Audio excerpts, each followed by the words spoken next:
ওয়াজ মাহফিল শুনলে আপনার সওয়াব হবে, কোথায় লেখা আছে? ওয়াজ মাহফিল করতে হলে মসজিদের ভিতরে করবেন। আমার ভাইদের কাছ থেকে চাঁদা নিয়ে ওয়াজ মাহফিল করা যাবে না, ওয়াজিনদেরকে টাকা দেওয়া যাবে না, বন্ধ হয়ে যাবে সব।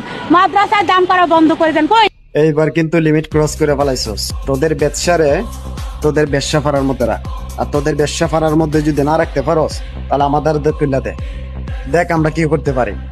তবে একটা কথা মনে রাখিস, তোরা যারা এই ব্যবসার কথাগুলা শুনিয়া তোরা চুপ করে বসে থাকস, তোরা কোনো প্রতিবাদ করস না, তোরা আসলে একটা নাস্তিকের বাচ্চা।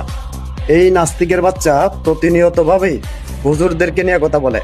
এখন কিন্তু সে বাংলাদেশের মধ্যে ঐতিহাসিক ইসলামিক একটা অনুষ্ঠান আমাদের ওয়াজ মাহফিল নিয়ে কথা বলতেছে। আল্লাহর কসম, পার রক্ত কিন্তু মাথা দুইটা গেছে গা। তোরা যদি প্রকৃতপক্ষে মুসলমানের বাচ্চা হয়ে থাকস, এটার জন্য প্রতিবাদ তোরা করবে। যদি সত্যিকারে যদি মুসলমানের বাচ্চা যদি তোরা হইয়া থাকস, আজকে ইসলাম ধর্ম নিয়ে সে প্রতিনিয়ত ভাবে কটূক্তি করিয়া বিভিন্ন ভাবে কথা বলতেছে, এবং বাংলাদেশে বসিয়া তোরা কেউ কথা বলস না, তোরা শুধু তার পেছন থেকে শেল্টার দেস। তোরা আসলে মানুষের বাচ্চা না।